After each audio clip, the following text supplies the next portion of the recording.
Today is a great day to come to Brighton because it's the day of Buddha's birthday.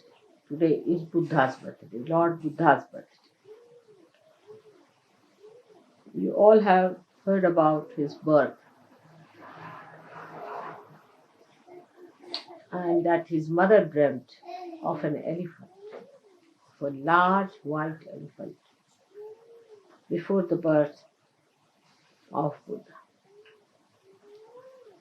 And then it was predicted that a child will be born in your family who will be either a great saint or a very great king, as in Sanskrit called Chakravarti. He is the one who is the ruler of the whole world. So the father got worried and he thought he must get the son involved into the family life, into material life, and give him all the pleasures of life. So he built a very special place for him, beautiful palace to live in.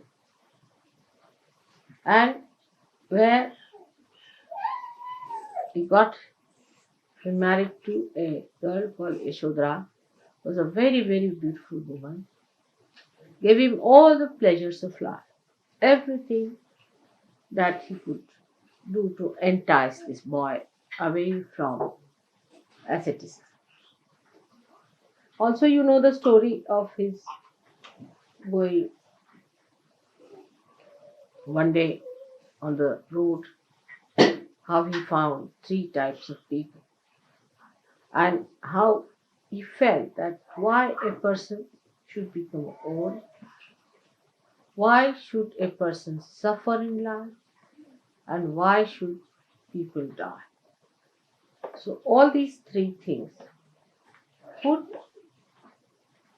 an inquiry into himself, and he started trying to understand why these things happen to human beings. With this, the inquiry started. So he reached a point where he could not bear any more the comforts and all the attachments that were entangled around him by his father.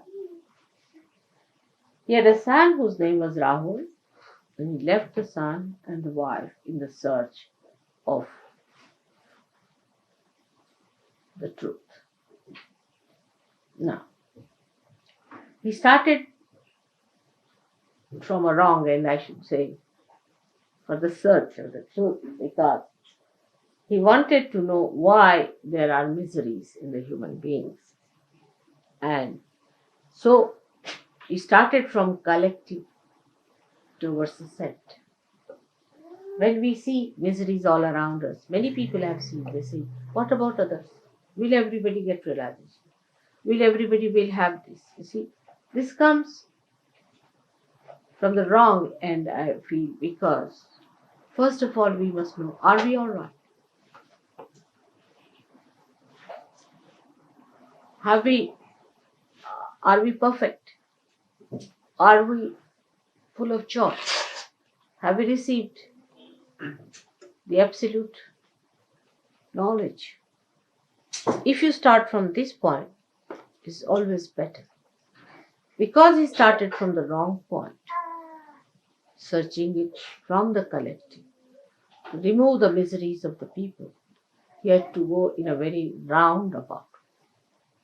So he read all the books and Vedas, and this he went to big pundits, to all the great knowledgeable people, to meet them, to ask them the answer why there are these three things. That is, the yoga is the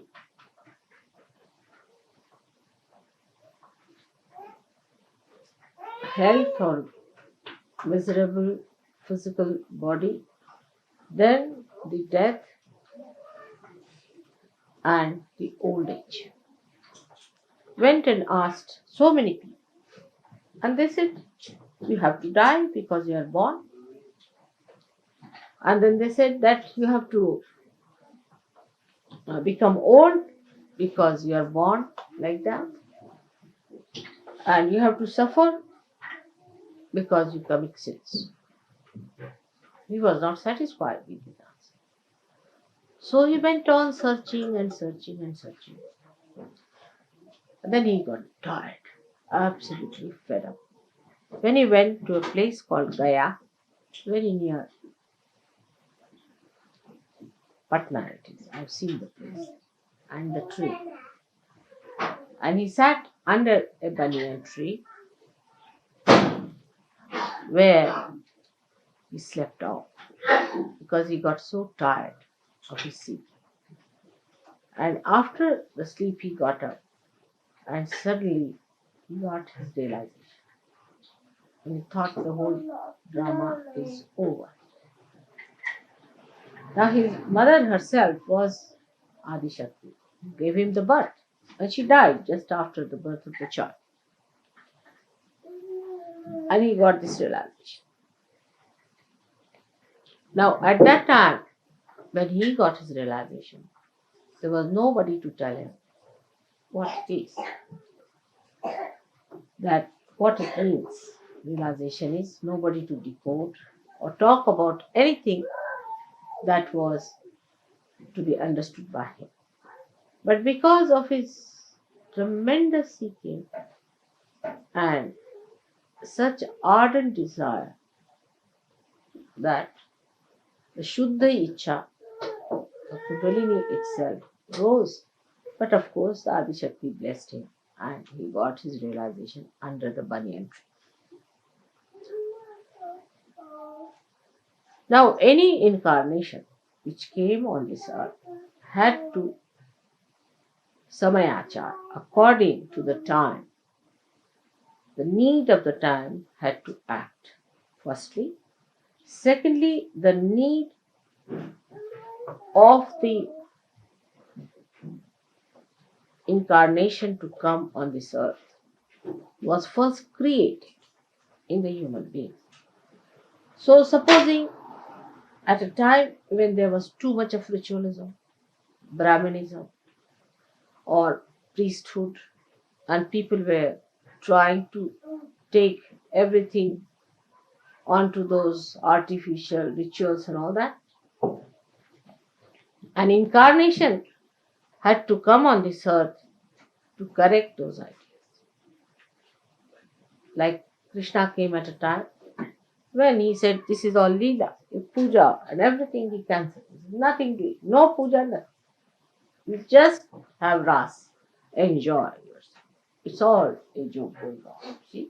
So he brought that concept at that time in the awareness of people that the whole world is a Leela, is a play of God's own whims.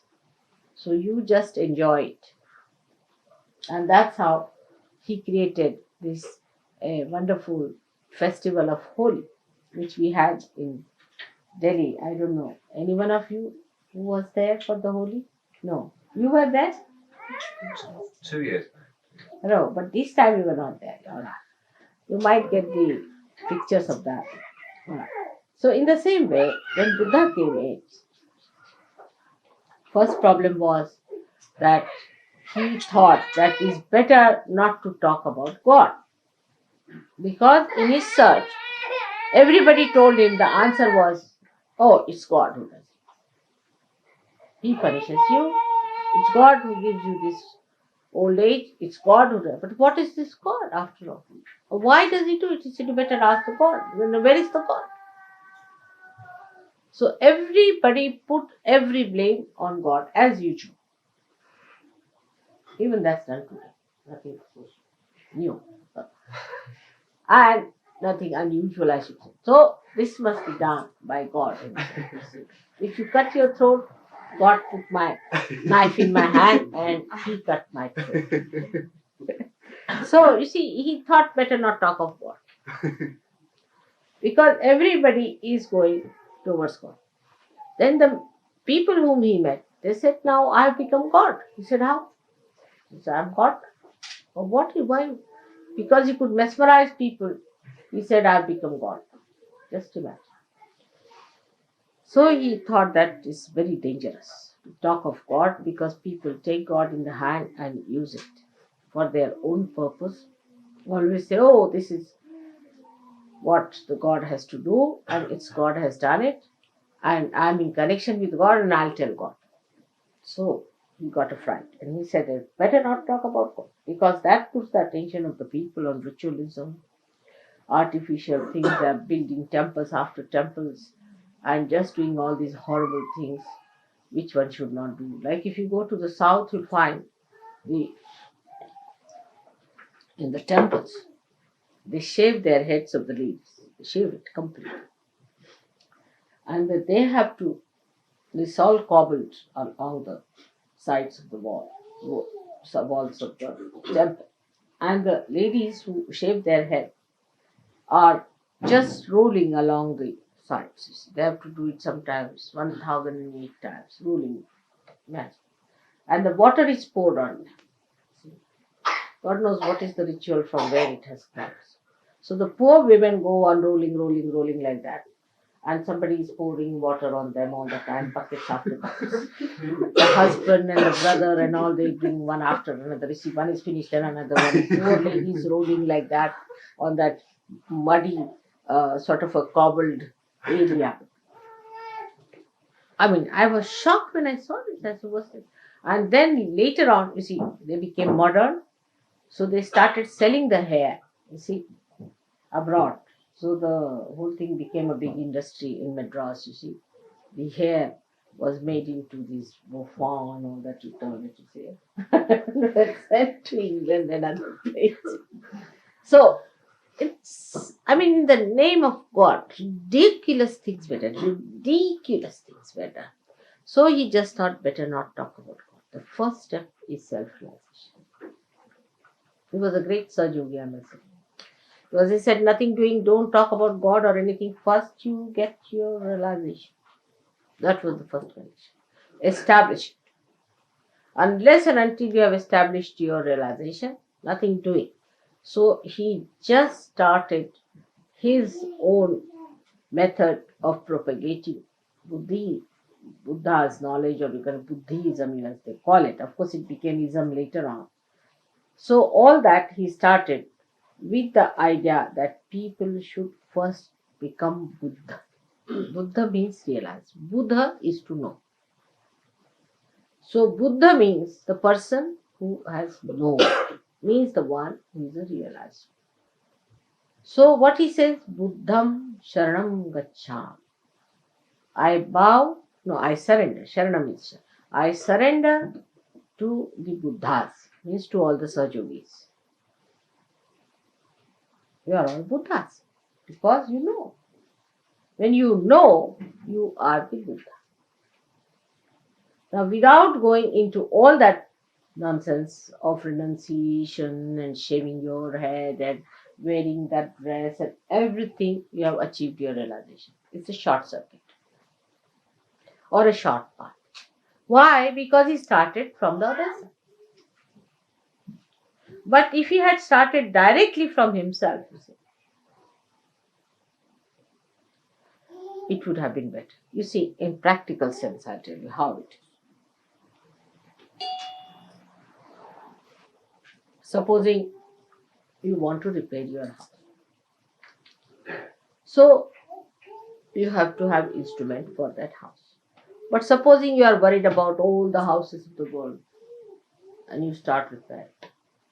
Neither you will repair other houses nor yours. So first you must practice on yourself. Put your attention to yourself. It also is a method by which you avoid seeing the point, seeing the reality. That if you are not all right, how can you improve the whole world? So when your attention goes to other things, you must know that there's something wrong with you first of all, which must be corrected. And that's why it took him so much time to go round and round and round. He had to give up his wife, give up his family, give up everything, and get to realization. Because by giving up everything, he realized that it is he who should achieve. It's a very circuitous way. But you can just say it doesn't exist anything. First, let me get all right. That's सहजय. Now, what happened? That became a method for people to achieve God. Many people think that you must suffer like Christ to achieve God. You must renounce the world, then achieve God. Actually, renouncing the world and all that is just a myth. How do you renounce the world? It's myth. What are you renouncing? I mean, in any case, you can't carry this with you, can you? I mean, can you even carry, I would say, even a thread? Nothing. When you come like this. You are born with closed fists. When you go, the hands are like this also.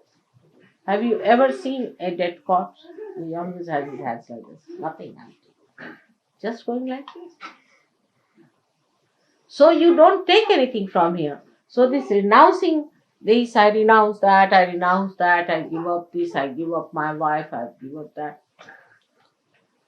Has no meaning.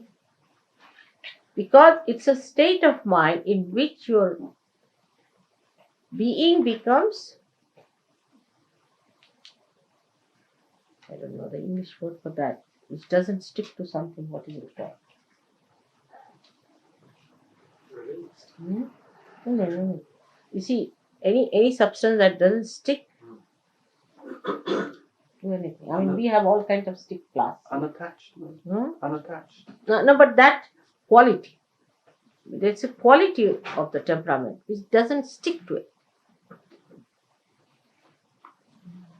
Doesn't stick to anything. I mean, you put it here, it will come out. You can say the soap or something like that. Like mercury, mother. Huh? Like mercury, it just flows. Like mercury. But mercury also you can apply sometimes with heat. But this is something beyond mercury. It's absolute. Which doesn't stick to anything. You see? You just become like that. Oh, you do wear this, you wear that, you have this, all right. You are never. The name of the goddess is Nirmama. Nirmama. That for her nothing is her own. You see, she doesn't stick to it. She is in everything, but she doesn't stick to anything. For example, now see the light here. It's not sticking to anything, it exists by itself. Doesn't stick to anything. This is the nearest you can say. It doesn't stick to anything. Anything tries to stick it, you see, gets burnt. That's a good idea. So this is what it is. This is called an enlightened person. Doesn't stick to it. And whatever tries to come very close gets burnt off. So such a person is not attached to it. But that's not a mental thing that you can do that, oh, I'm not attached to you. See, it's very common in this country, especially, I hate you. But you can't hate anyone. How can you? And nor can you love anyone, because the attachment cannot give you both the qualities. You see, because you are attached to someone, you say that you hate, simultaneously you are loving that. Because these are the dual qualities of attachment. See? So once you have attachment, you have both things. One moment you hate, another moment you love, another moment you hate, then you love, and you don't know what's the matter with yourself. But the thing is, the quality of the mind is such that it is either getting attached mentally or either getting detached mentally. But actually, anybody say you love someone very much. No, you don't even die together. Whatever you may try, you cannot die together. One person has to die earlier, another has to die later. So the answer to his question that he asked was, why all these things are caused? So he said, it is because of desire. Because of human desire. all problems are caused, like the death, like the old age, or the sickness are caused by desire. Now see in Sahaja Yoga language how we should understand him. Is the desire, as you know, is the left side. Left side gives you death. When the left side is very much used, you get to death ultimately when it is exhausted. When the left side is out, desire, you also get sickness. And when the left side is used too much, you get your old age. Of course, the right side is the one which does it, but the left side is the originator. If you have no desire, you won't go into the right side. First is the desire. The starting point is the desire. He reached the point all right, but he didn't clearly say what desire means. Desire means the left side. When we have the pure desire, which is the Kundalini, then all these things are neutralized. When the Kundalini rises, the pure desire, the real desire, the only desire, it gives you the absolute by which you don't get old, you don't die, and you do not get sick. Because you achieve that which is eternal. It does not die. You become the spirit. When you want to die, you die. When you want to be reborn, you are reborn. And you have that realized temperament within you. It does not die. That's what you take with you. Now you take your realization with you when you die. So what he tried to say was to build up that we should not have any desires. Now, because, you see, his passage was like that. He went from one to another, giving up this desire, that desire, that desire, that desire. Ultimately, he came to Kundalini.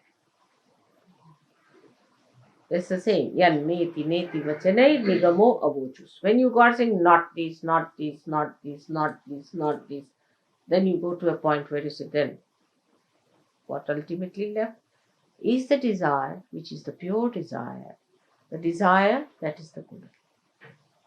Say, for example, you say, I'll have a house. No, I'll not have a house. I'll have a car. No car. No, I'll not have a wife. I'll not look at any woman. I'll have nothing to do with it. I'll give up this, give up that, give up that, give up that, give up that. Till you reach a point where you are at an absolute point. And there you realize that the Kundalini rises. But I think it is going too far. Why not start from the Kundalini, right? Yeah. It's a simple thing.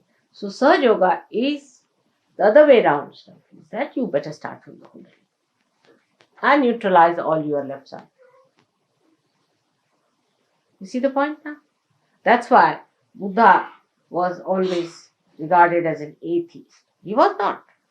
He was not an atheist. But as a matter of policy, he and Mahavira, they were contemporary. They decided, let's not have the name of God anywhere near. Because once you start the God business, big philosophies are built and people just start claiming it. I mean, they become that. Actually, anybody who reads Gita becomes a sort of a Krishna. Shri Krishna himself is the way he talks. People, I mean, you can be shocked the way they talk. I mean, they are Shri Krishna giving an advice to Arjuna, sitting on a chariot. They behave in that manner, their style is like that. I met one fellow called Chinmayanand. And I was amazed, the way he was talking. I was surprised. I mean, he was just behaving like Shri Krishna. Of course, horrid looking. But he thought he was Shri Krishna himself. You see. So that's what identification takes place with human beings. When they start talking about God or his ways and others. So he said, all right, put that out. Just talk about self-realization. That's the first step. And Mahavira joined hands with him. It helped that time very much. To all the people who were in the name of ritualism, you see, they would say it's very difficult, Hinduism is the most difficult.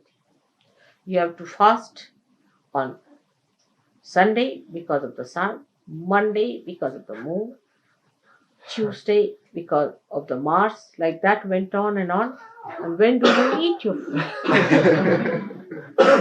If you have to achieve God, then you have to take your bath at 4 o'clock and do this and do that and shave your head and then become a sannyasi, and you can't eat this and you can't eat that and you can't do that. All those things, ritualists, they start. But he felt that supposing if you take to sannyasi, so half of your desires are finished. You are a sannyasi, you are doing God's work, and there is no need to have a family or anything. So half of your desires are finished. If you have a family, then you want to do something for the family, you have to look after your family, and all that is to be done. But he did not realize that he was a realized soul, others were not. You see, if a realized soul does that, it has no difference to him. Whether he has a family or no family makes no difference to a realized soul because he is not attached. But to a person who is not a realized soul, supposing he'll give up his car, he'll give up his house, go to the Himalayas. There what he'll do? He'll have a hut and have a barbed thing around. Then he may think of a Georgian style of a house. Because according to them, Georgian style is unpretentious. So we can have, after all, we are sannyasi. That's typical. I tell you, all our Western mind is behaving in that way. If you see, that we should be unpretentious. You see, it's very fussy, is the word they will use. If you put even a little, it's very fussy. They want everything to be plain, bland, you see. But what about inside? It's filled with what? It's all bottled up with all kinds of rums, this, that. But the outside should be absolutely bland. The food should not be, if possible, just get it in its natural form. If not, don't have any taste in it. It should be so bland that any guest who comes to your house must starve. You see? All these funny ideas cropped up of asceticism. Then we have other people like Shambhalas who are going now to Gobi Desert. You see, they thought that this desert is not sufficient. Let's go to Gobi Desert. So they are going now to Gobi Desert. All these absurd ideas came out of Buddhism and also Jainism. Jainis went to the other extreme in vegetarianism because Buddha himself was not a vegetarian. Do you know that? He was not himself a vegetarian, nor was Mahavira. You'll be surprised. Vegetarianism for them was a philosophy. It was not a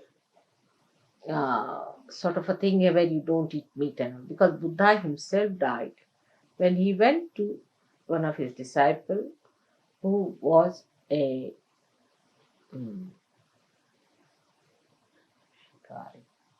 hunter. And the hunter had killed a wild boar. And he said that the wild boar has been killed just now and it will take some time to cook. It's rather half done. I mean, he being an Indian, he could not eat that half done thing and he got diseased of, I think this liver or something got into problem and he died of that. I mean, I can't eat half done myself, you see. This is half done now. Half done is a horrible stuff, but we eat because it is unpretentious, you see, or some sort of a thing. People have idea it's not, it's very next to the nature. You see, this is what is coming, but is all deliberate. You are attached inside. Outside, if you behave like that, you are not going to become that. Like hippies have an idea if they live like primitive people, then they become primitive. You cannot, your brain is modern. Just by living, you see, wearing a wig like a hippie, can I become primitive? I cannot, my brain is modern, you see. That's what people don't understand, that we are too deliberate. And all these deliberations can be only reduced if your self comes into your attention. Otherwise, all these are just our mental projections. So, all this sannyasa and all these ideas came. Gradually, everyone who came on this earth, people have really made a mess out of them. And Buddha's mess has gone to such an extent that if you see that, you'll be shocked. It went into many formations.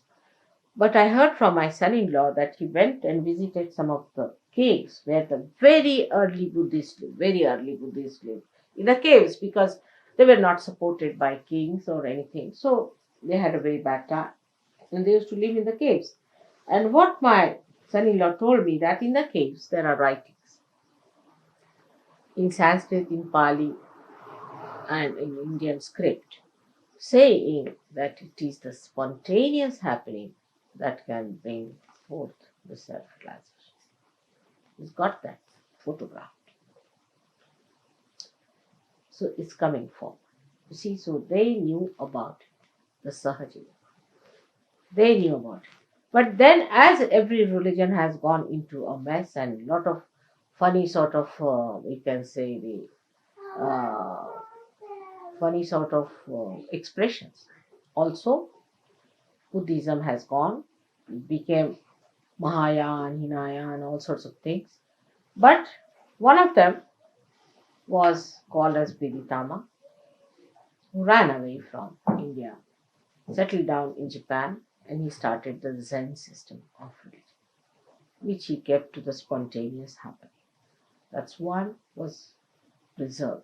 Another was the Lao Tse style, who did not talk of God and of Buddha, but of Tao itself, the energy, or we can say about the Adi. So these two good things came out of it. While they searched back into the history of China, and they found out the Adi Shakti lived many years back there as Kuan Yin.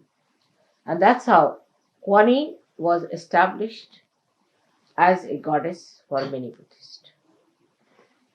Now then, Buddha also got into another form, because there was a big competition between Hindus of those days, and the Buddhists. So they wanted to form. For ordinary people, it's very difficult to understand the philosophy.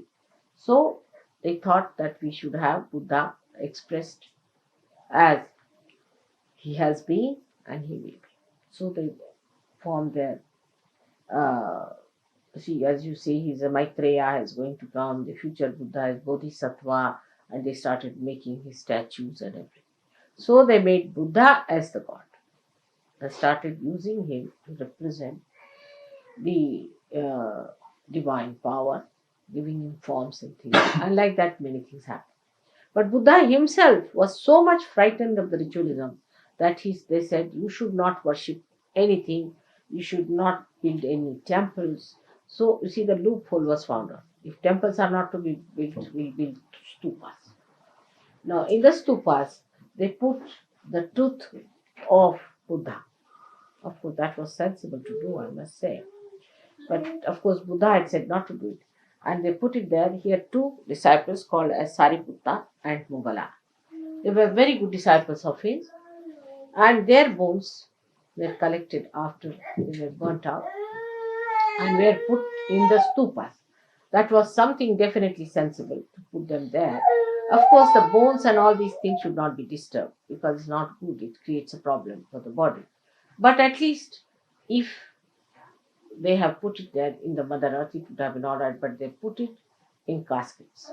Now, the first casket was made of gold, the second of silver, the third of iron, the fourth one of wood, sort of thing, mummified those things. But that was a very wrong thing to do, because if you go on keeping like that, some parts of the body of these great people, it can hamper their rebirth or their body which they want to again incarnate. But hair is all right or nails are all right. But you shouldn't keep the part of their body like that. And this kind of thing gave another nonsensical ideas to horrible human beings. What they did, that they thought that if we have to keep some part of the person who died like divine person, why not we cut the hand of someone and like that. So in Tibet and all these places, especially in Ladakh, see, they used to cut the hands of the people when they died, and big ritual for the dead, and then they started going towards the dead. So they started moving towards the left side. Most of the Buddhists moved to the left side, which was absolutely prohibited by Buddha, because he is on the right side. He said, cut down your desires. Do the karmas without the desire. This was his idea. Activate your right side without the desire. This was his philosophy. But all of them are left side. They have desires, not only desires, but whatever they do it out of desire. Like the worst is like the Japanese. They think that you can commit suicide in the name of your nation. With this desire, they will commit suicide. To save their country, they can commit suicide. I mean, it is absurd. He said, whatever you have to do without the desire, which is a difficult thing for human beings. How many there are who are doing it without desire? And whatever we do out of desire. Even at a subtler form. Even when we do puja, we do with the desire that our vibrations will improve. Can you think of a state where it is absolutely desireless? Only one person has that. There's no desire. Desireless. The whole thing is done without any desire, so there is no disappointment. There is no unhappiness. You are going to America knowingly that is going to be a horrible experience. But it's a joke. Just going to see the joke. Without any hope. Maybe it might work out to be something tremendous. But no desire. See, it's so desireless, the whole personality is, that even if I have to desire for something, I have to ask you better desire, because I've lost the sense of desire. So many times I've said, you better do it. Unless and until you pray to me, I can't do it. That's why I ask you, write to me a letter, because you see, I can't desire. I don't do anything. Without doing anything, it is happening. So why should I desire? I really don't do anything. You'll be amazed, I don't do anything, I don't desire anything, nothing of the kind. It's working, I'm just watching it. And you are saying, whether you are doing it, I'm quite surprised. That is Tao. If you read about Tao, it is said that it doesn't do it, but everything works out. So this is what he said, which was all Sahaja, that you have to be desireless and do everything, and he is the one who controls our ego. Because if you have no desire, you will have no ego either. Ego is only built up when you have a desire to do something. That is, you just do it for fun, just for joy, just for doing. Then how will you build up ego? You cannot. Like an artist is painting just for fun and throwing it up. Creating something just for fun. That's what God is. Not with a desire to achieve something. I mean, the desire is so gross, can be extremely gross. It can become subtler and subtler and subtler. That's a good way. But can be very, very gross also. Like some people can believe that, you see, I should paint it because I'll get so much money. Or I can sell it to somebody who may be the worst man, but I'll sell it because I can get more money. That's absolutely the grossest of all. You see, that you can go to the most sinful things. I mean, I don't know. There can be even worse desires than that. Can be very many. But on this auspicious day, we should not think of them, which are there like that. But minimum of minimum, if we come, just do your puja just for the joy of it, not with any desire. Just for the joy. I mean, we are doing so many things like that. For example, we enjoy each other's company. Just think of that. We also yogis are enjoying each other's company. What's this for? Nothing at all. There's no nothing. Just we are enjoying it without any desire. Just for enjoyment's sake, enjoyment. When that purity comes, you see, in our temperament, that we do everything without any desire, we have got rid of our ego. The Buddha is awakened within us. And that's what is the importance of Buddha. That he settled down himself in a place which is the most difficult place. That is on the left side of your head, you see. Sometimes I have seen it projects here up to this part, in some people. They get such a terrible pain, pulling it out from there. Can't imagine. So this horrible point, which is so funny, it is sometimes it can blow up like that. You see, sometimes it can pierce through. It's a horrible one, which all of you have developed quite a lot, you see. And it takes its forms in different ways and methods. For that, we have to say, Buddham Sharanam Gaccha. Means we surrender ourselves to Buddha. Then what does he say? The second one is very good. Sangham Sharanam Gaccham. I surrender myself to collectivity. Sangham. Sangha is the collectivity. I surrender myself to collectivity. Ego goes down. First of all, Buddha, who is sitting, who is the deity, which is the enlightenment, you say, I surrender myself to Buddha. Secondly, you say, I surrender myself to collectivity. Egoistical people cannot surrender. So, I surrender myself to collectivity. So, we say, Sangham Sharanam Gaccham. It is to Virat. It is the third one. Buddham Sharanam Gacchami, Sangham Sharanam Gacchami. The third one, Dhammam Sharanam Gacchami. Dhammam Sharanam Gacchami. Dhamma means the religion, the balance. I surrender myself to religion, which is essence of it.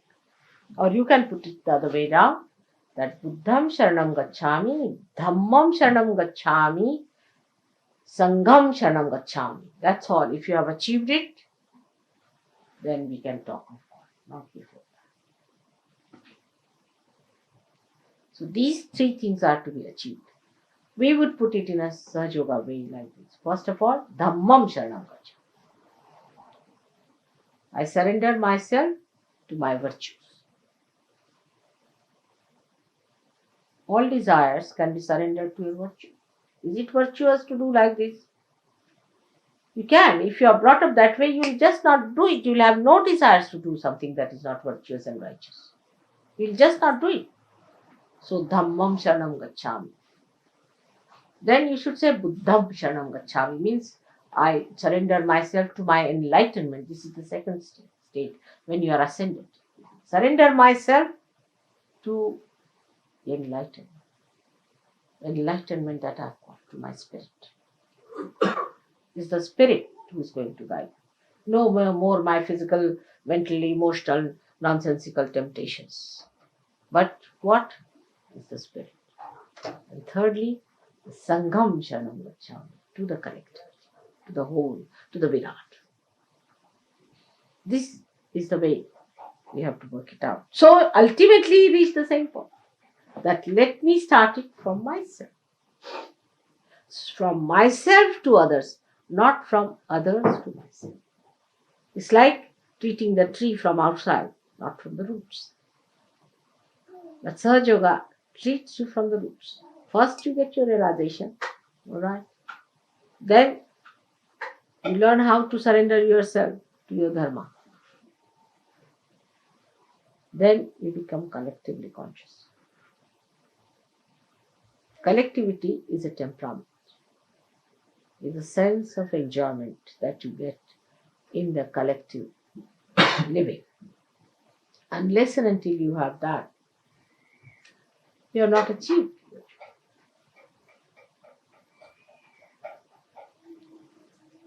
So Buddha has played a very great role in our lives, and he is a very great, powerful force within us. I'm very happy that Buddha Jayanti has fallen here in England, because, as we say, the England is the heart of the universe. It doesn't matter if I say here. Is there anybody Arab here? I don't want to see any Arab people sitting here. All right. And if it is the heart, whatever you do here will circulate in the whole universe. So if you can conquer your ego here, we can even conquer the ego of Mr. Reagan and these Russians. We can manage that. But first start it here. It has to reverse back. You see, now they have to learn from you and you don't learn from them. When it will work out, you'll be amazed. Ego is the only problem I always face, reaching their hearts.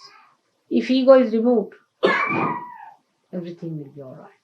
So for us, the great mantra is Buddham Sharanam Gaccha. These three mantras you must say every day, I think, to get rid of this horrible ego. Now, any questions on Buddha you have? I've made it in a short way. The whole life history is very difficult.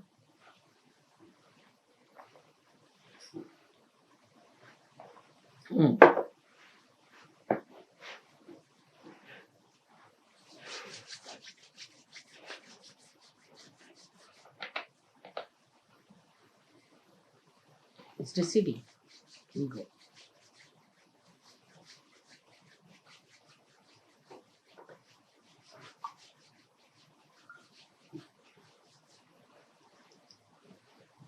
English are wise people, sound people. And they must understand this, that it's a very, very important thing, that they should not lose these qualities and should try to fix their enlightenment in such a way that it circulates.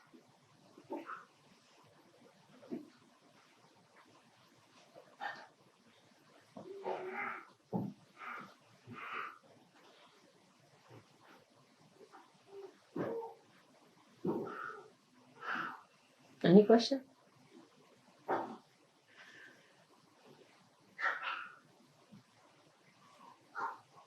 Kavin told me yesterday it is Buddha Jayanti. I was very happy. Because in England I have not talked of Buddha, but otherwise I have talked about him also.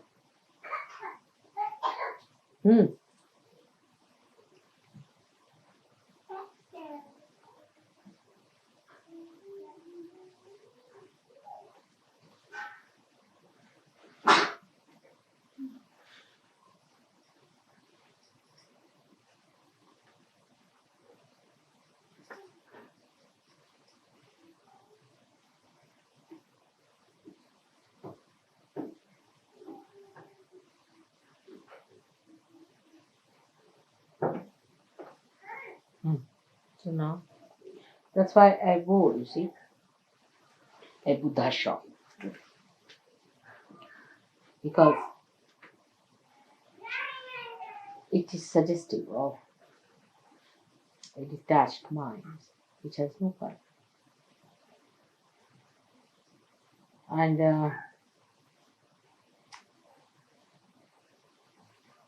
there could be a personality which is colorless.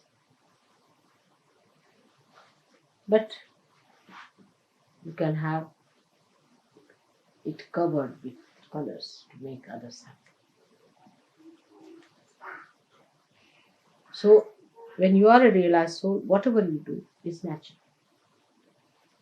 Whatever you do. If I am wearing this, now I'm a Buddha. When I take it out, I'm Adi Shakti. It's not a drama. It's a fact. But if you are not a realized soul, before that, whatever you do is just a drama. For example, this is an artificial thing. I put my hand there, anything, nothing will burn. But if it is real, it will definitely burn whatever I make up. It's like that.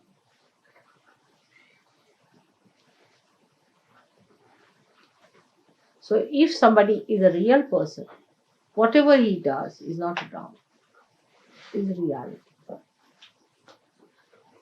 That's how they say that she can take this form, she can take that form. People don't understand how can one person take so forms. Can.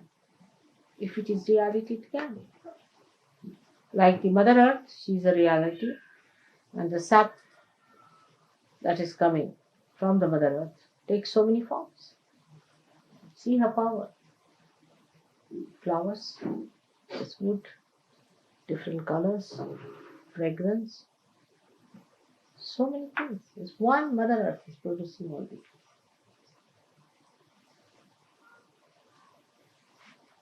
Because she's reality. The reality in her can produce. But unreal things, whatever you make out of unreal things, they may look real, but they are not.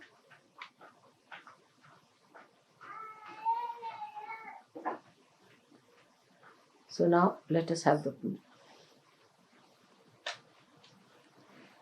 And for the rituals also he said, because most of them were unrealized souls in those days, that they whatever puja they did was unreal. It was not real. Had no meaning. It was giving no effect. See, worshipping a person who is unreal, or any deity who is unreal, or those who were not real people, the realized souls. What's this of unrealized people worshipping? I mean, I would not allow any unrealized person to worship me at all. You see, I always tell people, unless until they are perfectly Sahajogis, you know them, they are good, please don't bring them for puja. It's troublesome to me, much more than to them. You see, they also feel obliged, as if, you see, they are obliging me. They think so, by worshipping me, I don't know. But they don't know how much they are troubling by coming here without realization. So the ones who haven't got realization are really troublesome. They don't help. So the myth some people have that if they come to a puja before realization, they'll get realization. It's not true. Should not bring anyone who is not a realized soul or who is not a Sahajogi to a puja. It's troublesome, and that person also starts doubting this, that. It's better not to do such a thing, because also such a person is half-baked. So no use giving me half-baked cakes and spoiling the half-baked cake also permanently. Because if you take out a half-baked cake, see, it's spoiled forever. I can't eat it, nor you can bake it again. So what's the use of bringing somebody who is half-baked? Alright? So from next time, also this is out of compassion you do it. I know you do it out of compassion. But this is not wise. It doesn't help me, nor it helps others. Alright? So from next time, also any time, you must find out a circular saying that unless and until you are sure about the realization of a person that is got a realization, you should not call them for the puja. They are no good for mother, and they are not good for themselves. Because they become, you see, doubting or something. You cannot really give them realization after that. You remember your friend had the same problem. Who was he? Nick or something. Alright. So now we can, Kavin, you can do the Ganesh Puja.